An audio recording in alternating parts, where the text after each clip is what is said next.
여러분 배후 세력이라는 얘기를 들어보셨을 겁니다. 배후 세력.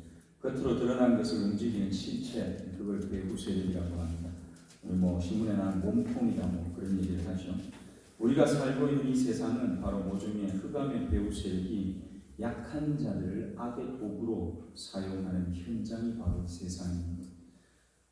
1995년에 성북구 장애동에서 끔찍한 폐륜 살인 사건이 있었습니다.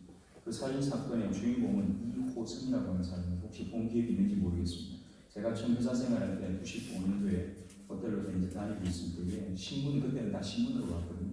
신문을 보는데 신문에 사건란에 있는 걸 제가 본 기억이 납니다. 이호성이라고 하는 이 사람은 아주 우연히 실제로는 부모를 죽이는 거예요. 그 전에 어떤 부모와의 뭐가 있었는지 그런 것들을 중요하지 않고 이 사람이 자기 부모를 죽일 때가 이제 자기가 돈이 필요해가지고 이제 그 아버지한테 돈 받으러 갔다가 아버지가 안 준다 하니까 그 돌아 나오는 길에 자기 귀에 그 아버지 찾아가기 전에 3일 전부터 계속해서 얘기하는 음성이 들리고 무슨 소리야? 아무리 해도 안 써주고 잠도 못 자게 하고 그러더니만 결국 그날 아버지한테 돈 받으러 갔다 돈 못 받고 그냥 가라 해서 나오는데 얘기를 하더래요. 야, 임신아, 너 그냥 갈 거냐? 저것도 그냥 살려둘 거야? 죽여야지. 계속 죽이라고 자기를 붙여있는데 안에 있는 분노, 왜 거절당했잖아요, 아버지한테. 거절당한 분노, 그리고 그걸 타고 이 이호성이라고 하는 친구를 부추기는 사단의 세력, 그 때문에 얘가 아버지, 어머니, 형, 형수, 그리고 조카까지 5명을 쇠망치로 다 때려 죽이고 그리고 그 사람들을 다 그 집, 아버지 집 정원에다가 다 묻어버렸어요. 그리고 이 친구가 그 교도소에 잡혀 있는데 교도소에 있는 동안에 누구를 만났는가 하면 여러분 그 교도소에 전도 많이 하던 장로님 박효진 장로님 얘기 들어보셨는지 모르겠어요. 책도 나와 있어 아마 보신 분들도 있을 겁니다. 이 박효진 장로님이 그 친구를 봤어요. 근데 딱 보니까 사람을 죽인 사람이 아닌 거예요. 눈이 굉장히 선하고 그냥 착하게 생긴 거예요. 이 장로님이 이 친구 분명히 무슨 사연이 있는가 보다 해서 몇 번을 만났는데 어느 날 그 친구랑 앉아서 얘기를 하고 있는데 뒤에 뭐가 보이는 거예요. 그래서 야, 네 뒤에 있는 저거 뭐냐 물었더니만 얘가 깜짝 놀라면서 장로님 그 보이시냐고. 자기가 그때 살인사건 나기 전부터 실제로는 이상한 이게 나를 따라다니면서 계속 얘기하는데 내가 살인사건 나면 사귀었을 때도 경찰들한테도 얘기했다고. 다 얘기했는데 경찰들이 야, 너 지금 형 감형받으려고 지금 작전 쓰냐 이 나쁜 놈아 욕을 엄청 얻어먹었대. 결국 그거는 조서에 들어가지도 않았겠죠. 결국은 자기가 자기 뒤에서 자기를 끊임없이 죽이라고 했던 그 사탄 때문에 그 사고를 저질렀다는 거죠. 그래서 이 장로님이 이해 안 되겠다. 구원받기도 하기 위해서 뭔가 좀 해야 되겠다. 기도하자고 기도하는데 이 장로님도 기도를 굉장히 많이 하고 깊이 하는 분이거든요. 기도를 하는데 못 이기겠더래요. 제가 그런 얘기를 딱 2번 들어봤어요. 제가 목사님한테 그런 얘기를 들었는데 진짜 내가 이기지 못할 만큼 위력적으로 느껴지는 사단의 세력 마귀가 있다고 해요. 기도를 하면 굉장히 무섭대요. 그런 대적 기도를 하면. 근데 이 장로님이 기도하는데 그걸 느끼시는 거예요. 그래서 그냥 안 되겠다 해서 자기가 퇴근하면 계속 작전 기도를 혼자 하셨대요. 작전 기도 하시고 결국 이 친구를 전도했는데 나중에 이 친구가 받아들였어요. 죽기 전에, 사형 되기 전에. 이 친구가 사형 받는 날 예수 믿고 그냥 제대로 사는 사람들 얼굴보다 이 친구 얼굴이 그날 사형을 당하는데 가장 평안하고 확신에 차 있고 소망에 차 있는 모습으로 사형대에서 죽었다고 합니다. 여러분, 이 친구가 자기가 무슨 어떤 부모에게 진짜 억한 심정에서 죽여야겠다 그게 아니라 이 친구를 조종하는 외부 세력이라고 하는 게 있었다고 합니다. 오늘 우리가 읽었던 요한계시록 9장 1절부터 12절까지 내용 중에서 이제 그런 장면이 나옵니다. 제가 오늘 제목을 땅에 떨어진 별 그렇게 했는데 실제로 땅에 떨어진 별은 이렇게 중요도가 좀 떨어져요. 제가 설교를 준비하기 전에 제목을 정한 거라 좀 떨어지고 설교를 준비하다 보니까 땅에 떨어진 별과 무저갱 이렇게 했었어요. 무저갱이라고 하는 것 그게 이 흑암의 세력, 배후 세력이 그 안에 기생하고 있는 어떤 장소가 됩니다. 오늘 설교를 통해서 여러분과 제가 복음과 믿음으로 제대로 무장하고 이 땅을 살아가시기를 축복합니다. 오늘 드디어 5번째 천사가 나팔을 불지요. 이 나팔을 부니까 하늘에서 땅에 떨어지는 별이 하나가 있다고 했습니다. 여러분, 하늘에서 떨어진 별, 그러니까 여러분 거기에 어떤 생각이 드세요? 어떤 생각이 드세요? 뭐 유성이 떨어졌다 이런 생각 듭니까? 여기 그런 얘기 하는 거 아니에요.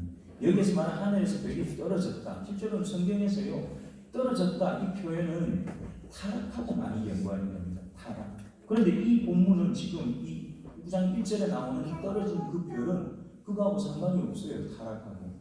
왜냐하면 여기 하늘에서 떨어진 별 그 하나가 있는데 그가 뭘 가지고 있다고 그래요? 뭘 가지고 있다고 그래요? 1절 한번 보세요. 무저갱의 열쇠를 갖고 있다고 그러죠. 무저갱은 뭐냐? 쉽게 생각하면 감옥이라고 생각하시면 됩니다. 감옥인데 감옥 열쇠를 가진 사람이 죄수다? 그게 말이 됩니까? 안 됩니까? 말이 됩니까? 안 됩니까?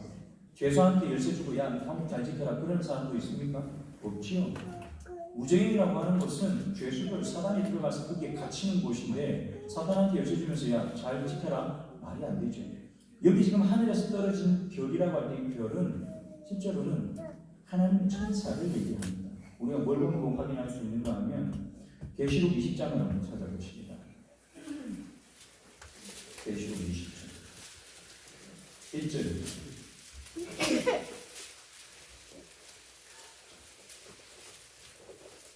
계시록 20장 1절. 찾으셨나요? 같이 읽습니다. 시작. 또 내가 보면 천사가 무저갱의 열쇠와 큰 쇠사슬을 그의 손에 가지고 하늘로부터 내려와서, 봤습니까? 뭐가 내려왔습니까? 그렇죠. 천사가 무저갱의 열쇠와 큰 쇠사슬을 가지고 내려왔죠. 근데 표현이 달라요. 우리가 아까 본 9장 1절에는 별이 어떻게 했다고요? 떨어졌다고 했는데 여기 하늘에 이 천사는 떨어졌다고 그랬습니까? 내려왔다고 그랬습니까? 내려왔다고 그랬죠.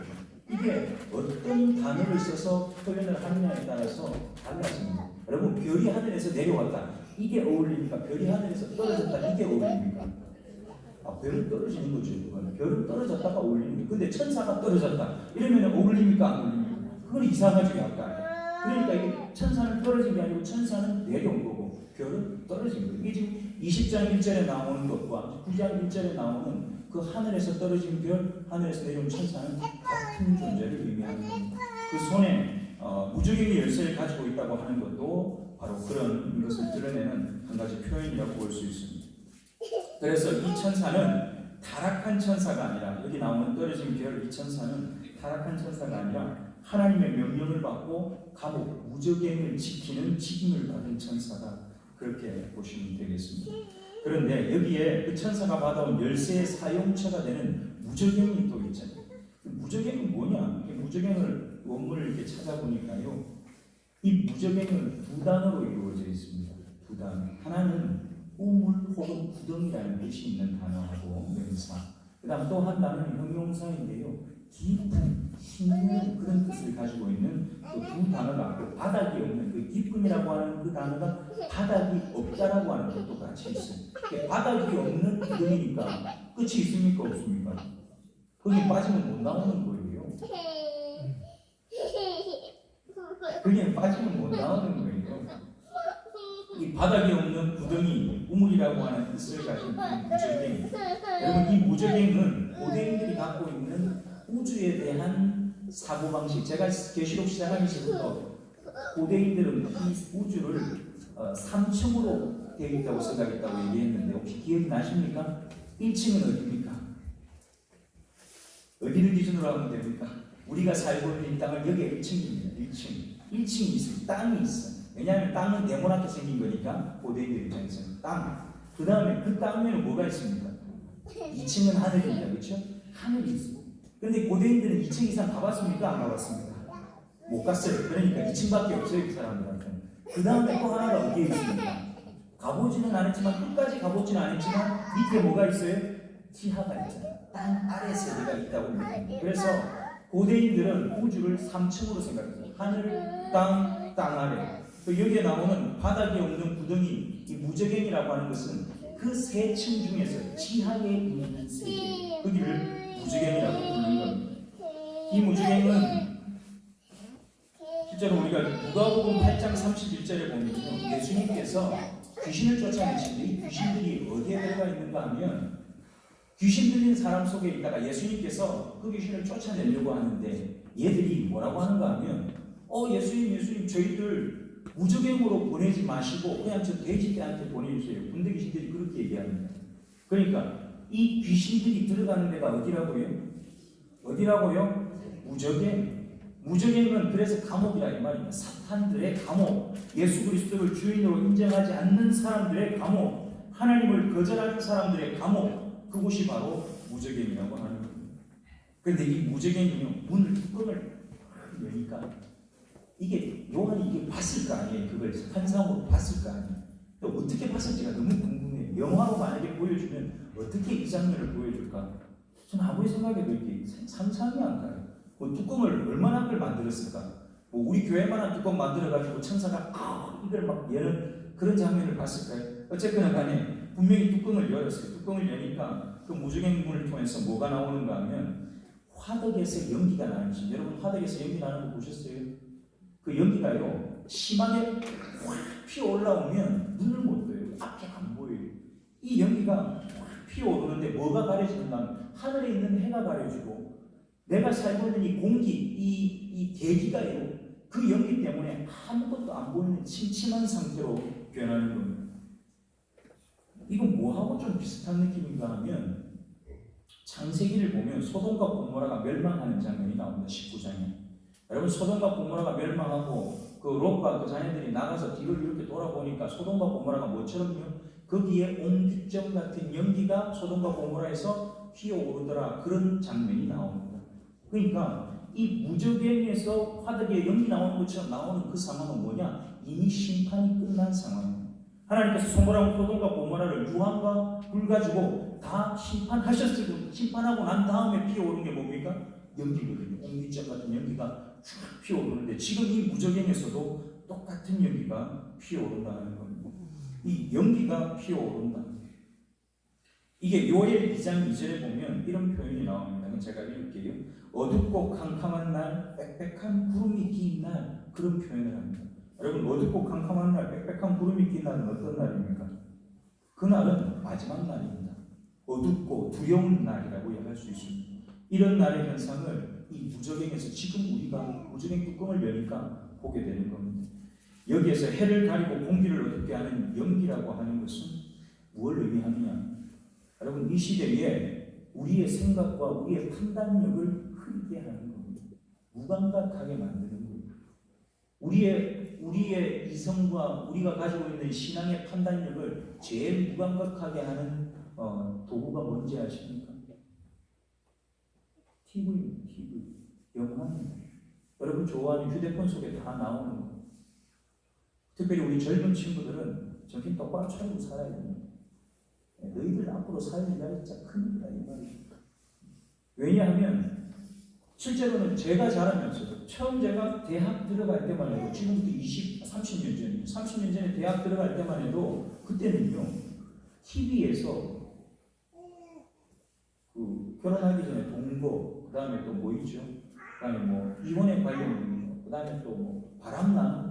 여러분 그런 소재가 흔하지 않았습니다. 그런 거 조금 나오면 우와 막장 드라마던데 요즘 막장은 그런 거는 뭐 게임도 안 되죠. 완전히 그 모든 걸 다 넘어서서 나옵니다. 어떻게 그걸 감당을 할 수 없어? 근데 우리가 매일 그런 거 보는 거예요. 근데 그거 보면서 어떻게 합니까? 저런 죽일 놈을 봤나 하면서 계속 보는 거예요. 저런 죽일 놈이 나오니까 재밌는 거예요. 계속 보는 거예요. 큰일 납니다. 근데 그걸 계속 그런 걸 보니까 지금 세상은 이렇게 살아가는 거다. 이게 뭐 별로 나쁜 게 아니라 그냥 이럴 수밖에 없다. 자꾸만 인정하는 쪽으로 생각이 바뀌는 겁니다. 여러분 그 무적행에서 나오는 연기가 여러분과 저의 판단력과 이성을 다 마비시킵니다. 우리가 가지고 있는 신앙의 판단력을 마비시키는 것, 그게 바로 연기라고 하는 겁니다. 그 다음에 보니까 그 연기 속에서 뭐가 나오는가 하면 황충이 한 마리가 나와요. 한 마리가 아니죠. 황충들이 나오죠. 이 황충이 나오는데 이 황충이는 우리말의 메뚜기하고 똑같은 거라고 해요. 근데 이 메뚜기는요 한번 덮치는 곳을 쑥대밭으로 만듭니다. 풀이 있는 곳은 그 풀이 하나도 남지 않도록 싸그리 다 먹어치우는 게 메뚜기 떼라고 그래요. 이 메뚜기 떼는 공격력에 있어서 대단히 강력하고 아주 신속하고 그 다음에 예고 없이 갑자기 나타난다는 거예요. 그래서 돌연성이 있다고 그럽니다. 무슨 말이냐? 여러분과 저희의 판단을 흐리는 그 무적행에서 나오는 연기, 그 연기 속에 들어있는 공격성과 전파력과 그 돌연성이라고 하는 것, 언제 이런 일이 일어났지? 우리가 언제 이렇게 바뀌었지? 어느 날 갑자기 그렇게 된 것처럼 보이게 된다는 겁니다. 그런데 이 황충이 가지고 있는 권세가 있는데 그 권세를 오늘 본문에 보니까 이렇게 썼어요. 본문을 한번 보겠습니다.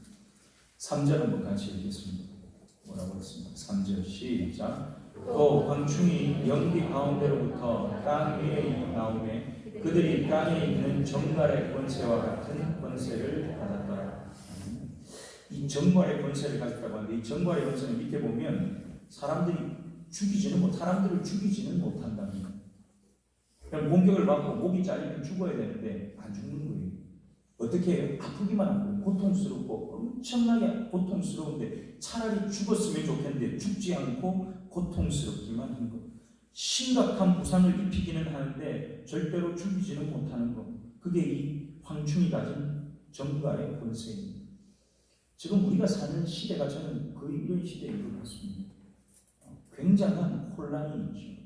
이념적으로, 사상적으로, 신앙에도 이단들이 이승을 부리고 이념이 대립하고 대치하고 있는 상황. 여러분, 이런 시대 정신들이 우리를 끊임없이 괴롭게 하고 힘들게 하고 우리 신앙을 흔들고 있다는 얘기를 하는 겁니다. 지금 당장은 죽지는 않지만 우리 인류를 병들게 만들고 고통 속에 신음하게 만드는 그게 우리 시대가 살고 있는, 우리 시대가 갖고 있는 시대 정신들입니다. 시대 정신은 좀 어렵게 들릴지 모르겠지만 그냥 TV에 나오는, 연속극에 나오는 그 이야기의 핵심적인 내용이 시대 정신이라고 보면 됩니다. 딱 정해진 게 없어요. 기준이 없어요. 이건 옳고 저건 틀렸다가 없습니다. 맞을 수도 있고 안 맞을 수도 있고 이래도 옳고 저래도 틀렸고 뭐 이런 거 지 마음대로 기준이. 그런 것 속에 나오는 것 중에 한 가지가 이런 거죠. 물질 만능주의, 돈 있으면 된다. 성공하면 괜찮다. 성공지상주의, 성과주의, 외모지상주의. 그래서 우리 종편 TV들 보면 저는 보지는 않습니다만 미용 관련된 것도 엄청 많이 나오죠.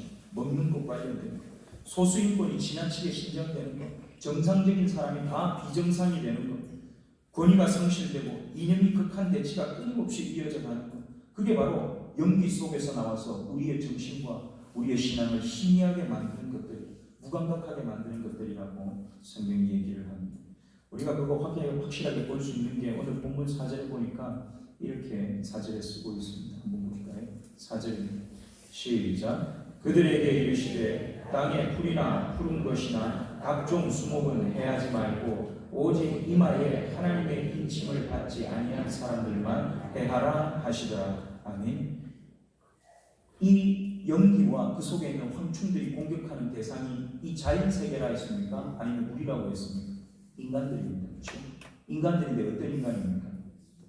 이마에 인침을 받지 않은 사람. 우리가 앞에서 봤을 때 14만 4천 명의 인친 사람들, 14만 4천 명까지 1년 대학 칠 때까지 공격하지 말라고 붙잡아 두었는데 그 14만 4천 명의 하나님의 인을 받은 사람은 제외하고, 여기서 제외한다는 말은 그런 힘든 일이 나한테는 경험되지 않는다 그 말이 아닙니다. 무슨 말이냐? 그 인을 받은 사람은 분명한 복음을 가지고 분명한 믿음을 가지고 분명한 기준을 가지고 말씀이 내 안에 분명히 살아있기 때문에 어떤 혼란스러운 것들이 내 안에 들어와도 그것 때문에 흔들리지 않는다 그 말입니다. 그런데 인침을 받지 않은 사람들, 복음이 없는 사람, 예수 그리스도의 믿음이 없는 사람, 교회는 나오는데 말씀이 내 속에 없는 사람, 그런 사람들은 세상이 그런 것 가지고 흔들 때에 사정없이 같이 흔들리는 겁니다. 그런 사람들이 이 황충의 공격 대상이다 그렇게 얘기를 하고 있습니다. 그런데 이 공격이요, 감사한 것이, 감사하다고 해야 할지 모르겠습니다만 한정적입니다. 피해도 한정적이고 기간도 한정적입니다. 몇 달 동안입니까? 5달 동안. 실제로 이 5달은 메뚜기가 사는 시간이라고 합니다. 4월 달에 태어나가지고 8월 달까지 열심히 먹어치우고 사는 게 메뚜기예요. 5개월 살고 죽는데 그러면 메뚜기 생명 그 시간을 여기에다 썼을까? 그렇지는 않을 것 같아요. 뭐냐 하면 5개월이라고 하는 것, 5개월이라고 하는 것은 뭐라고 하는 숫자에 우리가 집중해 보면 실제로는 10의 절반이잖아요. 10은 우리가 이 땅에 존재하는 완전수를 10이라고 합니다. 그러면 그 완전한 수의 절반이니까 완전하지 않다는 거예요. 황충이 올라와서 우리를 괴롭히고 힘들게 하고 분명히 어떤 재난과 재앙이 있는데 그게 이 땅을 완전히 쓸어버리는 게 아니고 일정한 시간 동안 일정한 사람에게만 영향을 미칩니다. 저와 여러분은 이 영향력에서 벗어나 있기를 축복합니다. 지금 잠자고 있으면 영향력에서 벗어날 길이 없어요. 눈 똑바로 뜨시고 잘 들으시기 바랍니다. 내가 보면 딱 알아요. 영향을 받을지 안 받을지. 사실 오늘 본문에 보면 죽고 싶은데 죽지 못한다 그렇게 얘기합니다. 죽고 싶은데 죽지 못한다. 여러분 진짜 고통스러운 분들 제가 또 신방하다 보면 차라리 죽었으면 좋겠다고 얘기하는 분을 제가 가끔 만납니다. 요즘 아니고 예전에 제가 무교육자로 워낙 많은 분들을 관리하다 보니까 신방하면 그런 분들이 제법 있어요. 진짜 죽었으면 좋겠다. 너무너무 괴로워하시는. 근데 그분이 죽냐? 안 죽습니다. 그 죽는 게 내 마음대로 되나요? 내 마음대로 안 되거든요. 그런데 이 차라리 죽었으면 좋겠다 이렇게 고통스러워하는 표현을 했던 사람이 성경에 한 명이 더 있어요. 누굴까요? 예, 욥이 그랬어요. 욥기 3장 26절 21절에 보면 이렇게 얘기한 장면이 나옵니다. 이러한 자는 죽기를 바라도 오지 아니하니 그것을 구하기를 땅을 파고 숨긴 보배를 찾음보다 죽음을 구하는 것을 그러니까 죽었으면 좋겠다고 죽음을 땅을 파고 찾고 온 천지를 돌아가면 차라리 죽음이 어디 있는지 그거를 찾는 거예요. 그 다음 절에 뭐라고 하냐면 그 죽음을 찾다가 찾았으면 너무 기뻐서 그냥 죽어버리는 거예요. 그만큼 차라리 죽었으면 좋겠다. 그런 고통이 따라오는 겁니다. 여러분 이 고통이 지금 실제로는 지구상 곳곳에서 온 곳에 기생을 하고 있습니다. 우리나라도요. 에이즈가 환자가요. 지금부터 20년 전보다 지금 갑자기 얼마나 많이 늘었는지 모릅니다. 그때는 제가 몇백 명 이렇게 얘기 들었어요. 처음 얘기 들었을 때 우리나라 에이즈 환자 얘기까지 들었어요. 근데 지금은 뭐 만 단위가 되는 것 같아요. 굉장히 많이 늘었습니다. 그걸로 끝날 것 같습니다. 기하급수적으로 늘어갑니다. 그게 발생하는 또 근원적인 자리가 어디냐? 동성애가 한몫합니다. 그런데 그걸 점점 합법화하자는 목소리가 높아지고 있어요. 무슨 일이 어디서 어떻게 우리가 그거 죄라고 말할 수 있겠습니까? 여러분 우리가 동성애를 죄라고 말하는 것과 동성애하는 사람을 정죄하고 그 사람을 죄악시해서 우리에서 쫓아내고 막 우리가 때린다거나 해를 가한다거나 그건 완전히 다른 얘기입니다. 우리가 죄인이라고 해서 다 그렇게 합니까? 만약에 우리 좀 큰 집에 왔다 갔다 하는 분이 교회 왔다고 해서 우리 당신 우리 교회 오지 말고 쫓아냅니까? 그렇지 않습니다. 그 사람들 우리 교회 와도 됩니다. 왜? 교회 와서 구원받고 제대로 삶을 살아야 됩니다. 교회 오셔야 돼요. 그걸 금지하는 게 아닙니다. 문제는 뭐냐? 그게 죄라고 하는 사실을 우리는 잊어버리면 안 됩니다. 그 죄라는 걸 가르쳐 줘야 됩니다. 본인도 그걸 죄라는 걸 인정하고 자기 자신을 바꿔야 됩니다. 그거 바꿀 마음 안 하던데 나는 동성애를 찬성합니다. 그러고 목사가 된다. 그거 안수해주는 교단도 무지기수로 많습니다. 말이 됩니까? 그러면 이름하고 똑같은 거죠. 야, 나는 도둑질해서 먹고 사는데 앞으로도 계속 도둑질 할 테니까 그래도 목사는 할래. 목사 안수 주세요. 그럼 그분을 우리가 목사로 섬길 수 있습니다. 말도 안 되는 얘기를 하는 거예요. 죄는 분명히 죄입니다. 그러나 우리가 그 죄를 지은 사람을 향해서 정죄하고 그를 향해서 돌팔매질할 권리는 우리에게 없다는 얘기를 드립니다. 여러분 이런 세상에서 저와 여러분이 이런 세상을 이기고 살 힘이 도대체 어디에서 나오겠습니까? 세상 공부 많이 하면 그걸 이길 수 있을 것 같습니까? 제일 공부 많이 한 사람들이 다 그거 찬성합니다. 도대체 머릿속에 뭐가 들었는지 저는 모르겠습니다. 말씀을 통해서 믿음의 용기를 공급받고 사시는 저와 여러분이 되기를 축복합니다. 여러분들은 그 정신을 똑바로 차려. 너희들이 나중에 목사님 만나게 됐을 때는 이 세상이 어떻게 바뀌었을지 몰라. 그래서 예배 드릴 때 말씀 똑바로 듣고 이게 틀린 거냐 잘못된 거냐 하나님이 기뻐하시는 거냐 안 기뻐하시는가 하는 거를 반드시 똑바로 알고 있어야 된다고. 오늘 본문 7절에서 10절에 보면 이 황충에 대한 모양, 성격 이런 걸 설명을 합니다. 근데 여기는 특별히 이거에 대해서 장황하게 설명할 게 없어요. 한번 읽어보겠습니다. 7절부터 9절까지 10절까지 읽겠습니다. 같이 읽습니다. 7절부터 10절까지 시작. 황충들의 모양을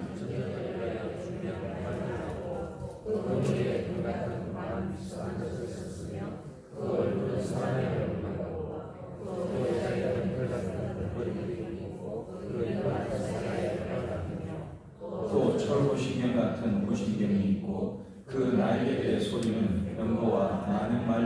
전쟁터로 달려들어가는 소리 같으며 또 정갈과 같은 꼬리와 쏘는 살이 있어 그 꼬리에는 5달 동안 사람들을 해하는 권세가 있더라. 아멘.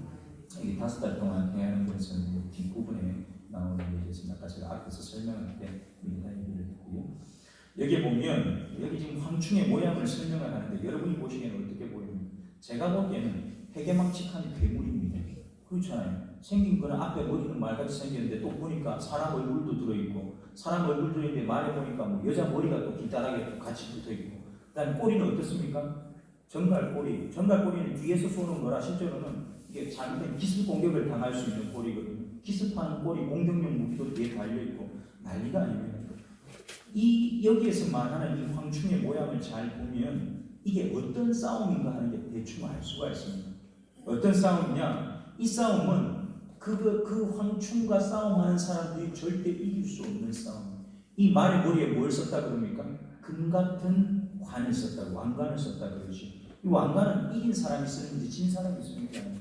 이 황충은 그 전쟁에서 철저하게 준비를 하고 옵니다. 왜? 앞에 있는 거 부딪히려면 앞에다가 두꺼운 거 쓰고 호신경도 붙여야 되고 그런데 부딪히는 싸움만 하는 게 아니에요. 어떤 때는 앞에 사람을 살살살 간지러가지고 유혹해야 될 때도 있어요. 그럼 뭐가 필요합니까? 사람 얼굴이 나와요. 그 얼굴 뒤에 머리가 무슨 머리 붙었다 그래요? 여자 머리 붙었다 그러죠. 부드럽게 얘기할 때도 있습니다. 여러분 예수님께서 나중에 광명의 우리 신약 성경에 보면 사탄이 광명의 천사로 가장하고 우리에게 다가오는 일이 어려운 일이 아니라고 그래요. 사탄이 아까 제가 말씀드린 이 호승이 그런 친구 우리가 사람 죽이는 일만 하느냐? 그렇지 않습니다. 멋지고 아름다운 말로 멋지고 아름다운 모습으로 우리에게 찾아와서 야 나랑 같이 하면 너 이거 진짜 훌륭하다 괜찮다. 그럼 그 선수하고 같이 가면 그 길이 지옥 가는 길이 되는 거예요. 우리가 그걸 구별해낼 수 있는 능력은 딴 데서 오지 않다. 아까도 말씀드렸지만 하나님의 말씀이 여러분과 제 안에 분명한 기준으로 자리 잡고 있을 때에 여러분 그 분명한 분별력을 가지고 이 땅을 살아낼 수 있을 줄 믿습니다. 여기에 아까 5달 한시적이라고 그랬는데 이게 긍정적인 신호가 아닌 겁니다. 왜냐하면 그 짧은 시간이 지나가고 나면 진짜는 그 다음입니다. 우리가 알고 있던 본문 12절에 보니까 뭐라고 써놨습니까? 12절 한번 같이 보겠습니다. 12절 시작. 첫째 화는 지나갔으나 보라 아직도 이후에 화 둘이 이르리로다. 큰 게 먼저 나오는 게 아니고 분명히 작은 게 먼저 나왔을 거거든요. 좀 덜 심한 게 먼저 나왔을 거라는 얘기입니다. 거기는 지금 우리가 지나가고 있는 이 시기는 지금 만약에 이게 우리가 5번째 천사가 나팔 불 때 춤이라고 한다면 이 아이들이 커서 부리만해졌을 때는 뒤에 나오는 6번째와 7번째 더 큰 것들이 나와서 우리를 괴롭히고 힘들게 하는 세상 속에서 신앙생활을 해야 됩니다. 다음 세대를 향한 신앙 교육이 얼마나 절실하고 철저하게 해야 되는가 하는 게 여기에 그 문제가 들어있는 겁니다. 오늘 제가 처음에 얘기했던 내부 세력, 오늘 본문 11절에 보면 내부 세력을 이렇게 표현을 합니다. 11절 같이 한번 더 보면 시작. 그들에게 왕이 있으니 무저갱의 사자라. 히브리어로는 그 이름이 아바돈이요 헬라어로는 그 이름이 아볼루온이더라. 아멘. 여기는 아바돈과 아볼루온이 나오는데요. 이게 바로 그 아까 나왔던 그 황충이죠. 그 황충의 왕이라고 그것들을 움직이는 왕. 여기에 쓰인 무저갱의 사자라고 하는데 이 사자는 그 원문을 보면 천사라는 표현을 씁니다. 그래서 이 무저갱의 사자를 어떤 그 분들은 요한계시록에 제가 여러분한테 말씀을 드리는데 해석이 극과 극입니다. 극과 극. 어떻게 극과 극이냐? 아까 제가 말씀드린 하늘에서 떨어진 별도 어떤 사람은 타락한 천사라고 아주 보수적인 입장을 갖고 있는 분들은 끝까지 그렇게 얘기하는 분이 있어요.